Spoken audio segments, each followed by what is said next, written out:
Hello friends, welcome back to my channel. So आज का topic है principal values. Inverse trigonometric function का सबसे इम्पॉर्टेंट टॉपिक यही है, प्रिंसिपल वैल्यूज़ निकालना। ठीक है, तो मेरे चैनल पे दोनों वीडियोस अपलोडेड है already from inverse trigonometric functions. तो आप वो दोनों वीडियो यदि नहीं देखे हो तो वीडियोज़ देख लेना, link will be in description. First video में मैंने फॉर्मूलेज जितने भी आपको आने चाहिए वो और एक क्वेश्चन कराया है, और फॉर्मूलेज में ऐसे एक्सप्लेन करने लायक कुछ नहीं है, बस आपको लर्न करना होगा और एप्लीकेशंस तो आपको क्वेश्चंस करते करते पता लग जाएगी।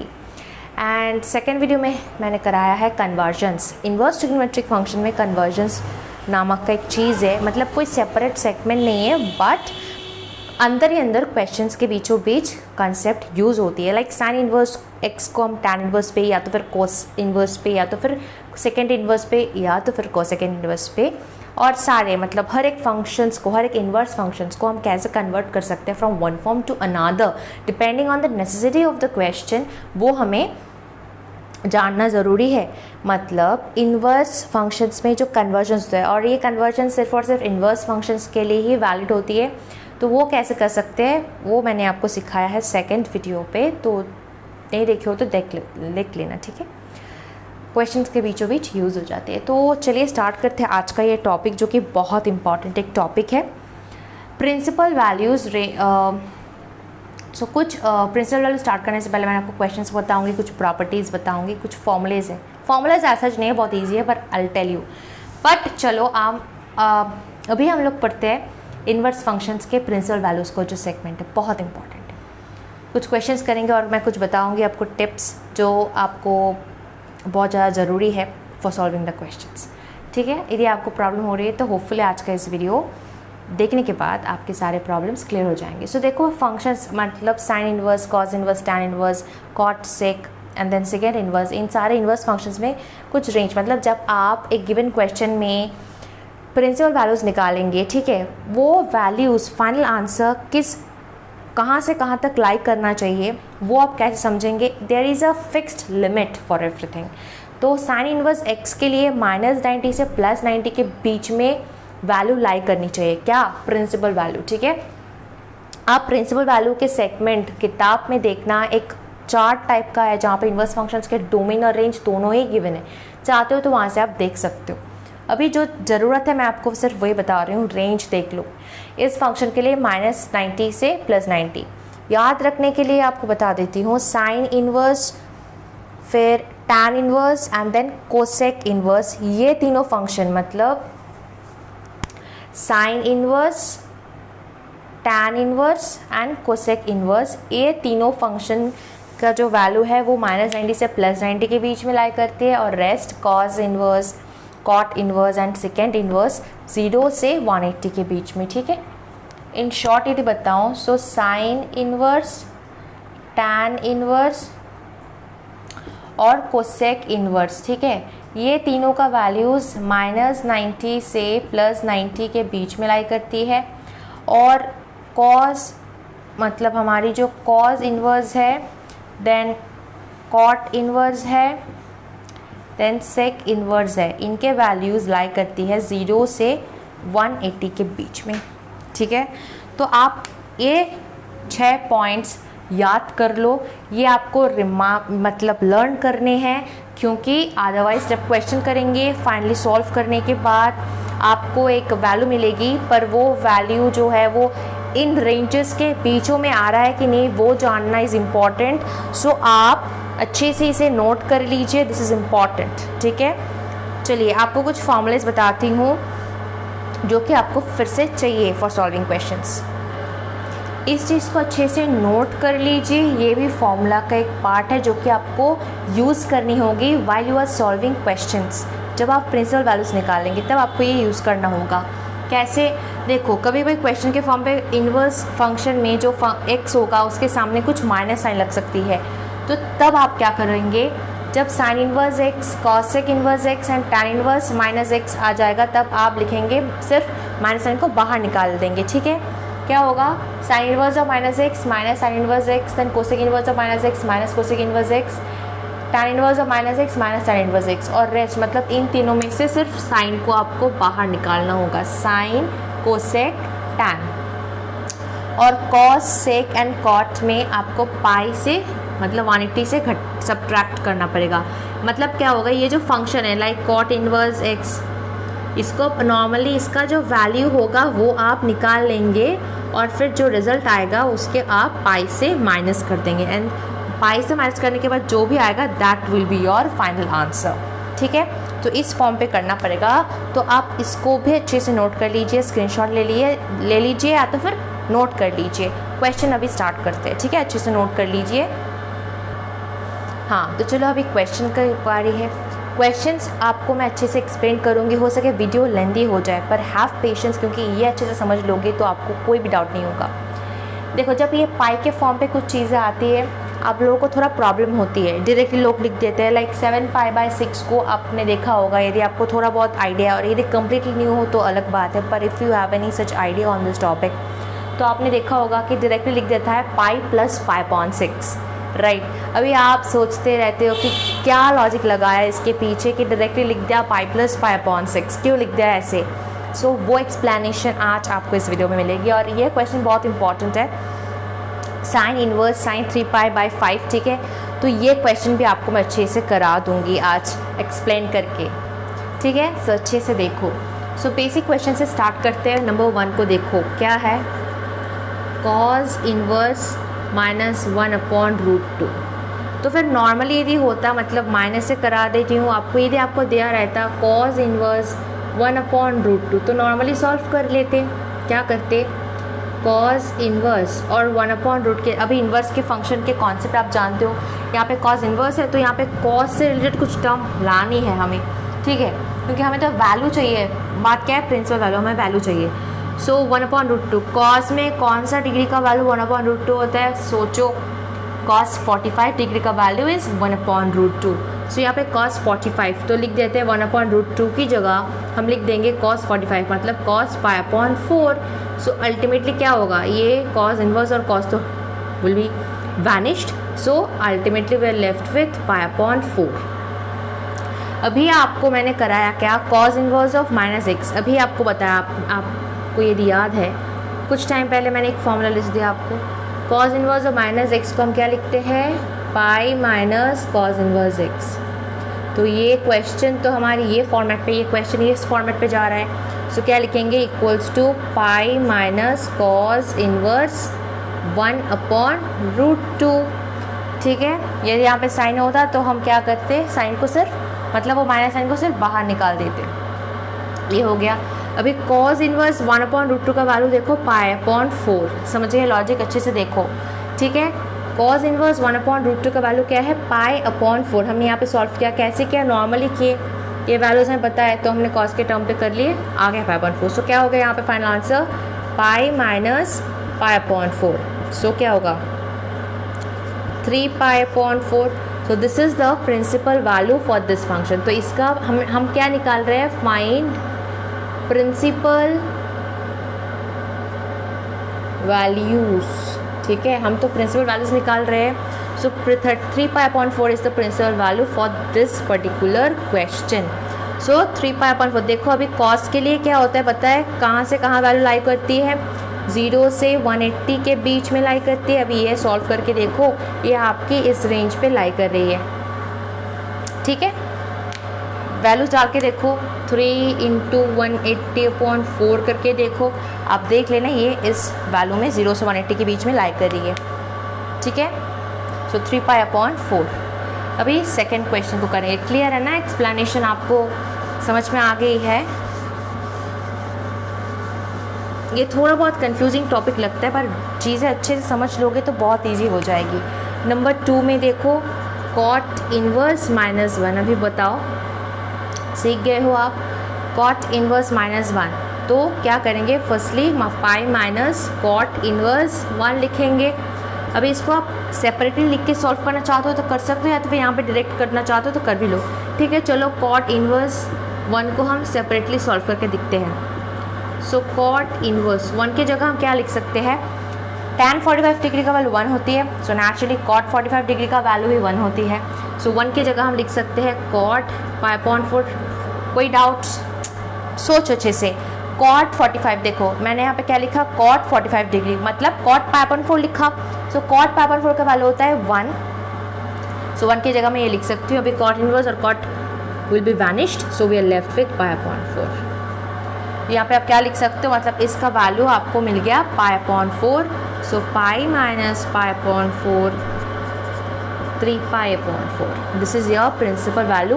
एंड ये भी 0 से 180 के बीच में लाई करती है। ये आप अंदर ही अंदर 1 ही 1 कैलकुलेशन करके चेक करोगे।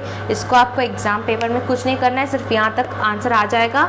सो यू आर डन, यहाँ तक की आंसर आपको चाहिए। This is your principal value. बस आप रेंज आप जानते हो तो चेक कर लेना कि हाँ लाई कर रहा है कि नहीं, मन ही मन या तो फिर रफ वर्ड में करना, करके चेक कर लेना, ठीक है। बस अभी हम क्या करेंगे, ये दोनों हटा देते हैं अच्छे से। अभी हम असली क्वेश्चंस पे जा रहे हैं, जो प्रॉब्लम मेनली होता है आप लोगों को। वो तो बेसिक सा था, पहले दोनों क्वेश्चन से बहुत सारे क्वेश्चन हो सकते हैं, ठीक है। अभी साइन के फॉर्म पे होता, टैन के फॉर्म पे होता, या तो फिर कोसेक के फॉर्म पे होता, तो सिंपली क्या करते हैं, माइनस साइन को बाहर निकाल लेते और रेस्ट जैसे नॉर्मल सॉल्व कर रहे तो वैसे कर लेते। चलो थर्ड क्वेश्चन से स्टार्ट करते हैं। दिस इज समथिंग इम्पॉर्टेंट, ठीक है। ये सारे बहुत इंपॉर्टेंट क्वेश्चन हैं। हाँ, so cos inverse cos 13 pi upon 6। अब इसको क्या करें, बहुत टफ लग रहा है।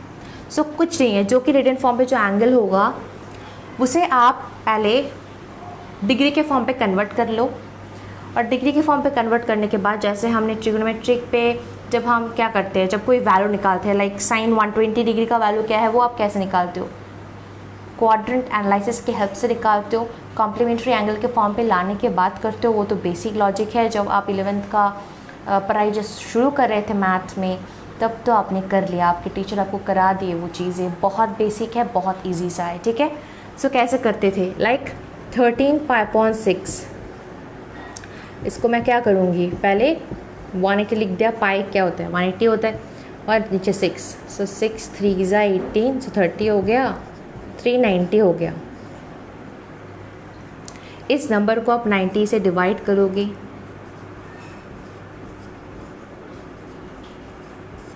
सो या अभी क्या करते हैं, लाइक कॉस 13 पाई अपॉन 6 की जगह आप क्या लिख सकते हो, देखो कॉज ऑफ क्या कर सकते हो, 4 इंटू 90 प्लस 30, ऐसे लिख सकते हो कि नहीं, बताओ।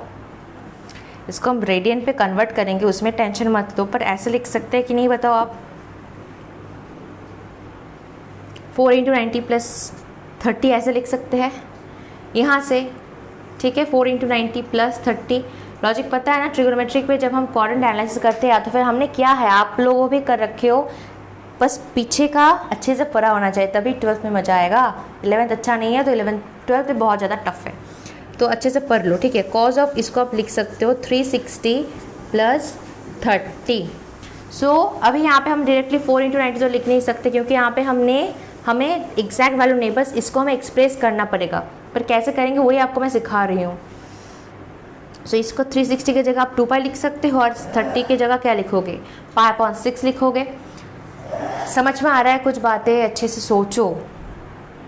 मैंने ये क्यों किया इस वैल्यू को, मतलब आपको यहाँ पे बस सॉल्व करना पड़ेगा। डायरेक्टली आप क्या करोगे, डायरेक्टली cos 13 पाई बाय 6 का वैल्यू क्या होगा वो यदि सॉल्व करके लिख दोगे, सुनो मेरी बात को अच्छे से। cos 13 पाई अपॉन 6 का वैल्यू क्या होगा वो डायरेक्टली यदि आप लिख रहे हो, इसको सॉल्व करके, मतलब यहाँ से यदि आप डायरेक्टली वैल्यू निकाल लोगे तो आपको तो कोई फ़ायदा नहीं होगा।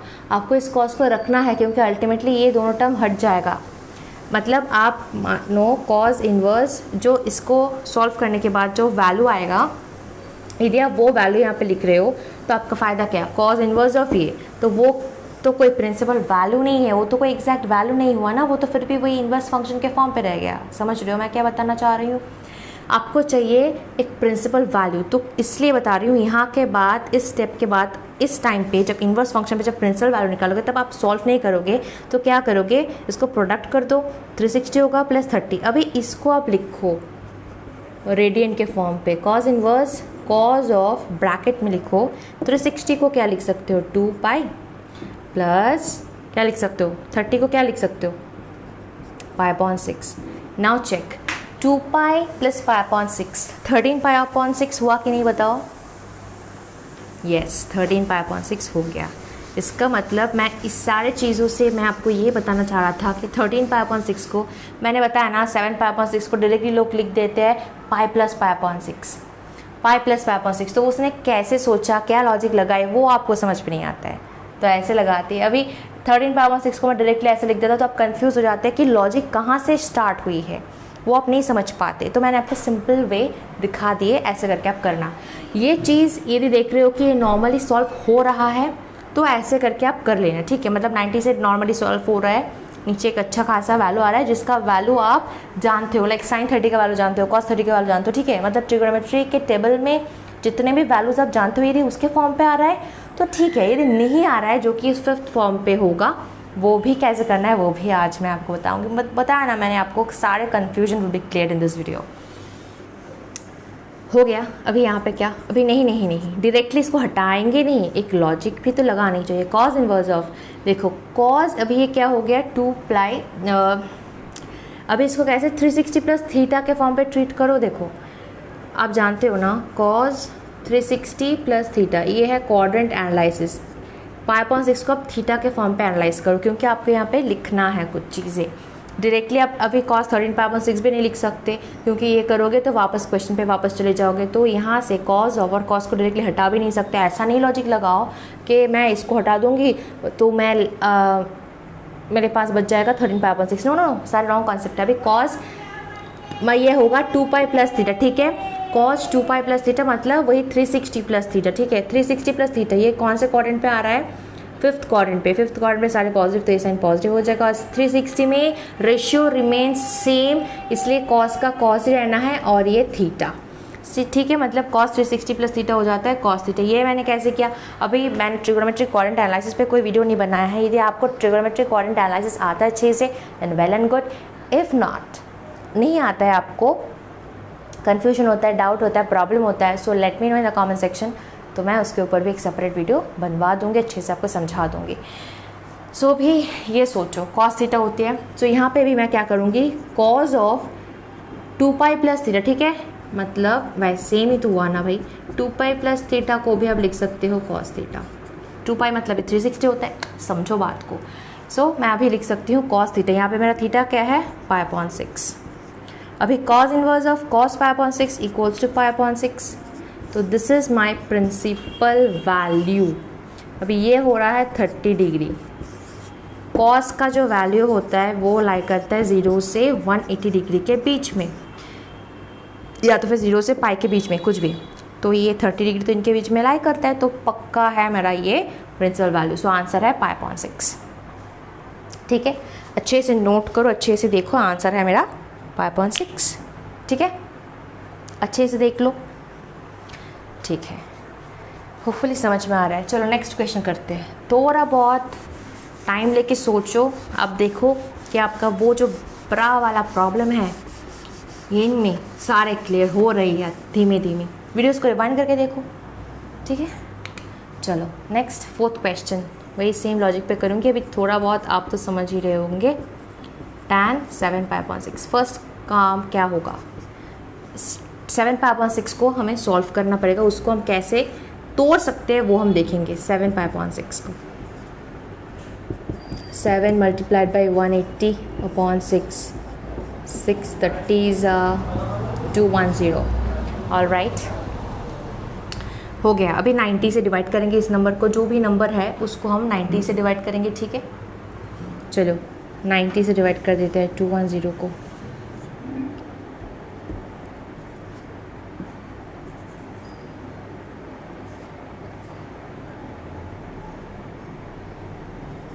ठीक है, 30 हो गया। 180 प्लस 30 हो जाता है हमारी 210, ठीक है। तो इसको मैंने कर लिया। अभी मैं क्या करूँगी, नॉर्मली देखो क्या है मेरे पास, tan ऑफ 7π/6। तो मैंने 7π/6 को सिंप्लीफाई कर लिया, इस फॉर्म पे ला दिए। सो 2 × 90 प्लस 30, हमेशा 90 के फॉर्म पे ही लाना होता है। ये तो ट्रिगोनोमेट्री का रूल है, पता है ना, कॉम्प्लीमेंट्री एंगल के फॉर्म पे लाते हैं हम। सो 2 × 90 प्लस 30 मतलब tan ऑफ, यहाँ पे लिखो 2 × 90 प्लस 30। अभी इसके बाद मैं डायरेक्टली जो नॉर्मली हमें वैल्यू निकालनी होती है, मैं इसका डायरेक्ट वैल्यू नहीं निकालूंगी, नहीं निकालूंगी, इसमें तो वही डिफरेंस है। इसको मैं क्या करूँगी, tan ऑफ 220 मतलब क्या है 180 प्लस 30, मतलब मैंने तोड़ लिया। ये जो मेरी 210 थी ना रेडियन के फॉर्म पे, तो हम बाद में लेंगे, उसको लेके ज़्यादा मत सोचो। बट क्या है, यहाँ पे मैंने तोड़ दिया दोनों टर्म पे। अभी इसको मैं रेडियन के फॉर्म पे देखो, tan इनवर्स tan ऑफ 180 मतलब पाई प्लस 30 मतलब पाई/6 रेडियन के फॉर्म पे, ठीक है। देखो अभी समझ गए कि 7 पाई/6 को डायरेक्टली पाई प्लस पाई/6 क्यों लिखा जाती है, उसके पीछे ये लॉजिक चलता है अंदर ही अंदर, जो आपको कोई नहीं बताता। सो इसलिए मैंने आपको अच्छे से इसको एक्सप्लेन कर दिया। होपफुली आपको फील हो रही है बात। मैं आपको क्या बता रहा हूँ, देखो जब ट्रिगोनोमेट्री के कंसेप्ट आप पढ़ते हो क्लास 11 पे जो चैप्टर था, उसमें क्या था, डायरेक्टली हम tan 7 पाई/6 का वैल्यू निकाल के लिख देते थे। पर इस केस में हम लिख नहीं सकते, यदि डायरेक्टली वैल्यू लिख देंगे तो सिर्फ tan इनवर्स ऑफ वो वैल्यू हो जाएगा। तो हमें तो प्रिंसिपल वैल्यू चाहिए ना, इसलिए क्या होगा, इसको हम कैसे तोड़ते हैं, जो जिस लॉजिक से हम ट्रिगोनोमेट्रिक फंक्शन पे वैल्यूज़ को तोड़ते हैं उस लॉजिक से तोड़ेंगे। पर ये स्टेप हो जाने के बाद ये प्रोडक्ट हम कर देंगे। 90 को हटाना है, यहाँ पे एक्सप्रेस हमें 90 के फॉर्म पे करना पड़ेगा जैसे हम वहाँ पे करते थे। ट्रिगोनोमेट्री के जो भी एक चैप्टर था जहाँ पे हम वैल्यूज़ निकालते थे, ठीक है। और ये करने के बाद हम प्रोडक्ट कर देंगे, बस दोनों टर्म पे तो आ गया ना, 180 प्लस 30 तो हो जाता है हमारी 210, ठीक है। सो ये हो जाता है, तो ये हमने तोड़ दिया। और यहाँ पे पाई के फॉर्म पे लिखना है तो पाई के फॉर्म पे भी ला दिए, सिंपल है। अभी tan इनवर्स tan, अभी ये 180 प्लस थीटा है, ठीक है, ये पाई प्लस थीटा है, पाई/6 को थीटा के फॉर्म पे मान लो। सो ये क्या है 180 प्लस थीटा, सो 180 प्लस थीटा मतलब वो जा रहा है थर्ड क्वाड्रेंट पे, तो वो पॉजिटिव होता है, और 180 है तो रेशियो विल भी सेम। सो क्या हो जाएगा tan theta, tan 180 plus theta क्या होता है tan थीटा।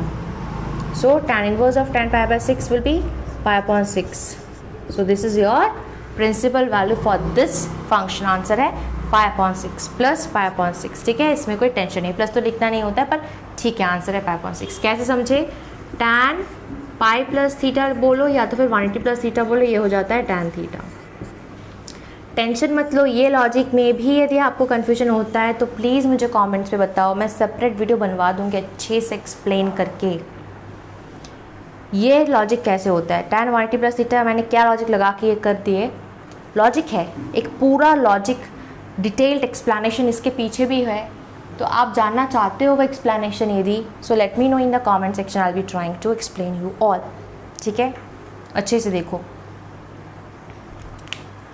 क्लियर है। अभी हम जाएंगे 5th क्वेश्चन पे, जो कि सच में बहुत इंपॉर्टेंट, अच्छे से देख लो, ठीक है। अभी मैं रब करूँगी इसे, अच्छे से देखो, टाइम लेके देखो ज़रा, ये क्लियर हो चुकी है। अभी ये भी हमारी वो tan का वैल्यू कहाँ से कहाँ लाइक करता है, -90 से +90, सो -90 से +90 के बीच में ये है 30 डिग्री आ रहा है यहाँ पे, पाई/6 मतलब 30 डिग्री। सो हाँ वो रेंज के अंदर आ रहा है, सो एकदम सही प्रिंसिपल वैल्यू है, ठीक है। क्लियर है कंसेप्ट। चलो लास्ट क्वेश्चन करेंगे। अभी इस क्वेश्चन को देखो, साइन इनवर्स ऑफ sin 3π/5, अच्छे से देखो, मुझे पता है जैसे मैंने पहले दोनों क्वेश्चन करवाया आपको, उसके लॉजिक के अकॉर्डिंग आप करना ट्राई करो थोड़ा बहुत, देखो कैसे होता है कि नहीं, वो ट्राई करो अब अच्छे से। 3π/5 को वैसे ही डिग्री के फॉर्म पे लाओ और देखो कि क्या आता है। तो इस केस में फंस जाओगे, इस केस में 90 के फॉर्म पे चेंज करना इजी नहीं होगा। सो 3π/5, ठीक है। सो 3 × 180/5, सो ये हो जाएगा 36, एंड 36 × 3 क्या होगा 18, सो 108। सो ये नंबर आ रहा है। सो अभी 90 से आप 108 को डिवाइड करो, 90 1s are 90, मतलब ये हो रहा है 1 × 90 + 18। तो ये इतना जच नहीं रहा है क्योंकि हमें 18 की वैल्यू नहीं पता। रेडियन पे कन्वर्ट करेंगे हम इसको, और सो मतलब इसमें कोई काम नहीं करेगा, ठीक है। रेडियन के फॉर्म पे क्या होगा, इसको करो आप, 18 डिग्री है, ठीक है,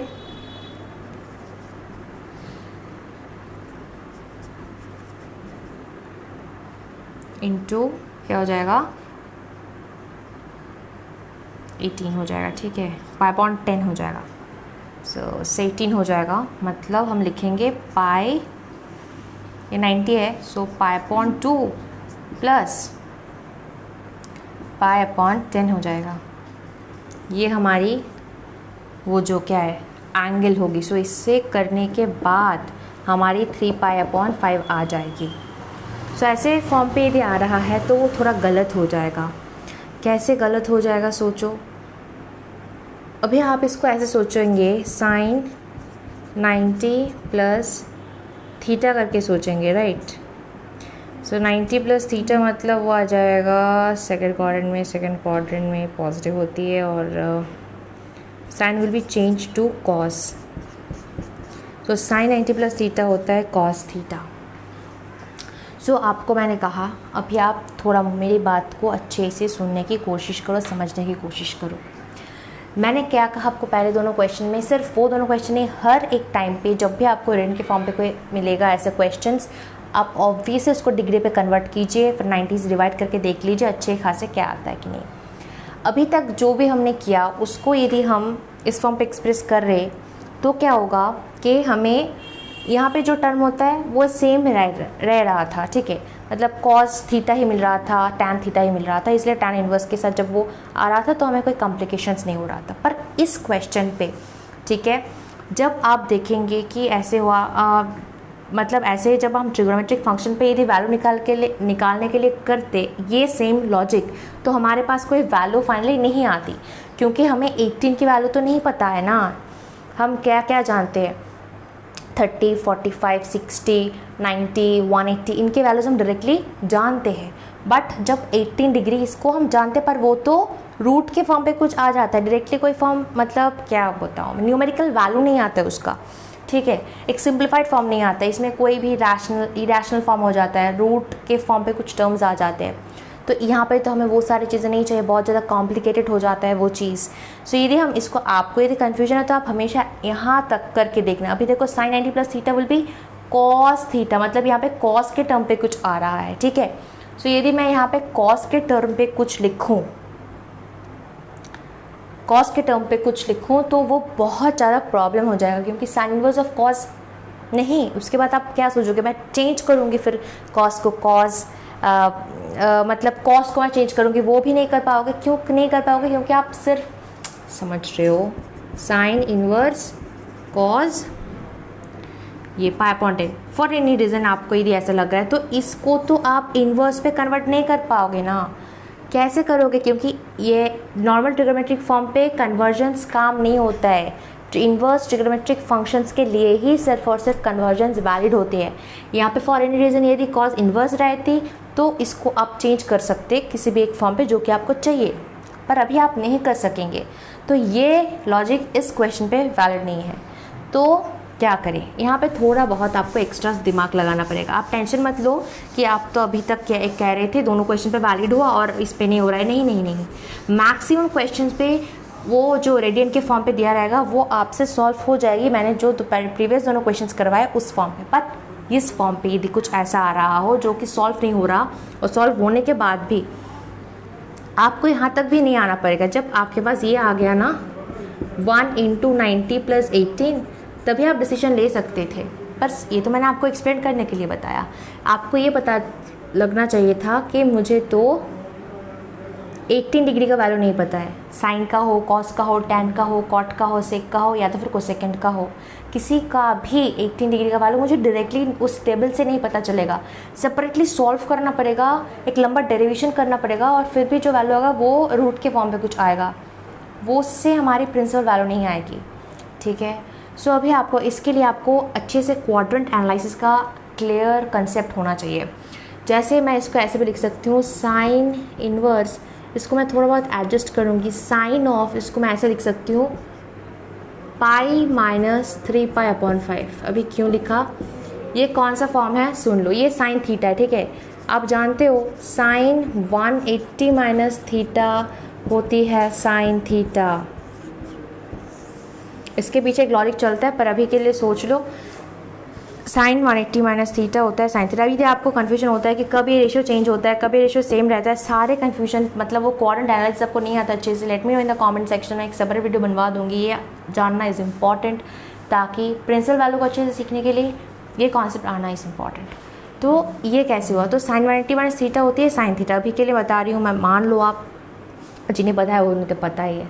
तो मैंने यही किया, देखो साइन थीटा, तो ये मैंने साइन थीटा के फॉर्म पे लिखा। इसको मैं और कैसे एक्सप्रेस कर सकती हूँ, अभी यहाँ पे साइन इनवर्स है तो मैं डेफिनेटली चाहूँगी कि ये साइन के टर्म पे ही कुछ रहे, क्योंकि कुछ चेंज हो जाएगा तो मैं तो फंस जाऊँगी, मुझे सॉल्व नहीं होगा मेरे से।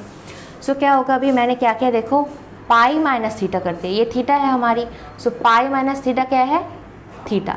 साइन 180 माइनस थीटा क्या होता है, साइन थीटा, इसलिए मैंने यही किया। इसके जगह मतलब इसके जगह में मैं ये भी तो लिख सकती हूँ ना, ठीक है। लॉजिक क्लियर हो रही है अच्छे से, देखो यहाँ पे साइन 180 माइनस थीटा की जगह मैं साइन थीटा भी लिख सकती हूँ, इसलिए यहाँ पे साइन थीटा ही के फॉर्म पे मैंने इसको ट्रीट कर लिया, साइन ऑफ 180 माइनस थीटा इसलिए लिखा। अभी तो बहुत सिंपल हो चुकी है। अभी मैं डायरेक्टली क्या करूँगी, साइन इनवर्स और साइन ये हट जाएगा, so we left with pi minus 3 pi upon 5, तो 5 पाई माइनस मतलब 2 पाई अपॉन 5, और ये साइन इन्वर्स का जो रेंज है उसके बीच में लाई कर रहा है, एकदम परफेक्ट आंसर है, कोई गलती नहीं है इसमें। अच्छे से सोचो आप। अभी आप बोलोगे अचानक ऐसे क्यों सोचा, वही तो मैंने लॉजिक आपको समझाया है कि मैंने सॉल्व करके देखा, डिग्री पे लाके देखा, कॉम्प्लीमेंट्री एंगल फॉर्म पे लाने की कोशिश की, पर वो जो वैल्यू है मुझे नहीं पता है, और फाइनली मैं सॉल्व करूँ तो वो कुछ और ट्रिग्नोमेट्रिक फंक्शन हो रही है, साइन पे नहीं रह रहा है। अभी ये साइन के लिए बताया, कभी कुछ और क्वेश्चन में यदि सिचुएशन आए तो ऐसे आप दिमाग लगा लेना, क्लियर है। और यदि सॉल्व हो रहा है तो बहुत इजी हो जाएगा, आपको तो समझ में आ गया वो दोनों क्वेश्चन से। सो ये लॉजिक आपको इस केस में लगाना पड़ेगा। अभी यहाँ पे मत सोचना कि 180 माइनस थीटा को मैं कुछ, वही सेम ही तो आएगा ना, साइन ऑफ 180 माइनस थीटा ये साइन थीटा, तो उसको प्लेन लिख दिए। अभी इसमें बहुत सिंपल है, ये इन्वर्स को हटा देना, सिंपली ये जो एंगल बचेगा उसको आप सॉल्व करके फाइनल आंसर निकाल सकते हो। So this is your principal value for this question, बहुत इंपॉर्टेंट, अच्छे से नोट कर लो। होपफुली और कोई डाउट नहीं है आपके मन में, सारे कंसेप्ट क्लियर हो चुकी है। सो मिलेंगे नेक्स्ट वीडियोस में, ठीक है, और डेरिवेशंस भी करा दूँगी मैं आपको। ये प्रिंसिपल वैल्यू का भी अच्छे से देखो, अच्छे से समझने की कोशिश करो, कोई डाउट होता है मुझे कमेंट से बताओ। यदि आप ट्रिग्नोमेट्रिक फंक्शंस का जो क्वाड्रेंट एनालिसिस है उसके ऊपर एक सेपरेट वीडियो चाहते हो, फुल एक्सप्लेनेशन, यदि आपको ये सारी चीज़ें समझ में नहीं आती इसके पीछे क्या लॉजिक है, सिर्फ रट के बैठे हो, तो इट्स रॉन्ग कंसेप्ट। रटना नहीं है आपको, इसके पीछे एक अच्छा लॉजिक चलता है। लॉजिक समझ में आ जाएगा तो कभी भी किसी भी फॉर्म के क्वेश्चन को आप सॉल्व कर पाओगे, अच्छे से सॉल्व कर पाओगे, कोई भी कॉम्प्लिकेशन नहीं आएगी आपके मन में। अभी आप इधर रट के बैठोगे तो हर एक सिचुएशन के साथ आप डील नहीं कर पाओगे। आप खुद ही ट्राई कर लेना, देखना आपको कितना ज़्यादा प्रॉब्लम होगा जब आप करोगे ट्रिग्नोमेट्री से रिलेटेड कोई भी क्वेश्चन। सिविल के प्रिंसिपल वैल्यूज़ में भी हर एक स्टेप में आप फंस जाओगे यदि आपको कंसेप्ट क्लियर नहीं है अबाउट क्वाड्रेंट्स। ऑल राइट, सो क्या है प्रिंसिपल वैल्यूज़ के लिए मैंने कोशिश की, बहुत ही कम क्वेश्चन करवाए, पर जो मेन प्रॉब्लम होता है उस पर मैंने अटैक किया, समझाने की कोशिश की। वीडियो बड़े ही लंबा हो क्यों ना जाए, पर क्वालिटी अच्छा होना चाहिए। So I tried my best. Any doubt let me know in the comment section, मैं कमेंट्स के थ्रू क्लियर करवाने की कोशिश करूँगी। नहीं हो पाता है तो सेपरेट वीडियो आ जाएगी, नेक्स्ट वीडियो वो सारे फॉर्मूलेस के प्रूफ के ऊपर मैं बनवाने की कोशिश करूँगी। इतना इंपॉर्टेंट नहीं है आपके एग्जाम के पॉइंट ऑफ व्यू से, पर हाँ ये तीनों वीडियोज़ ज़रूर से चेक करना, link will be in description, बाकी दोनों वीडियोज़ का वहाँ से चेक कर लो। इन्वर्स ट्रिग्नोमेट्री फंक्शन के लिए मेरे चैनल पे सिर्फ तीनों वीडियोज़ है, ठीक है, ओनली 3 वीडियोज़, जिसमें एक फॉर्मूला और एक question, then conversion and then ये प्रिंसिपल वैल्यू, जो कि बहुत इंपॉर्टेंट टॉपिक है। अच्छे से रिवाइंड करके देखो, डेफिनेटली आपको समझ में आ जाएगी यदि आपने ध्यान से सुना है मेरी सारी बातें। और फिर आप यदि चाहते हो कि मैं आपको एक सेपरेट वीडियो में बहुत सारे क्वेश्चंस कराऊँ इन्वर्स ट्रिग्नोमेट्रिक फंक्शन से, लेंदी हो जाएगी वीडियो, पर फिर भी बहुत सारे क्वेश्चंस करना चाहते हो तो वो भी मुझे आप बताओ कि आप एक सेपरेट वीडियो में हम लोगों को क्वेश्चंस करवा दो, ताकि थोड़ा बहुत और कंसेप्ट क्लियर हो जाए। और रेस्ट आप अपने किताब से सॉल्व करो। यदि कॉन्सेप्ट समझ में आ गया है, फॉर्मूलेज याद हो गया है, जस्ट गो अहेड, कर लो अच्छे से सॉल्व, ठीक है। सो बस इतना ही बताना था। Thank you so much for watching this video and don't forget to share this with your friends, क्योंकि बहुत सारे बच्चों को इस टॉपिक में प्रॉब्लम होती है। सो कंजूसी नहीं, शेयर करना है फ्रेंड्स के साथ, ठीक है। Thank you so much, bye bye.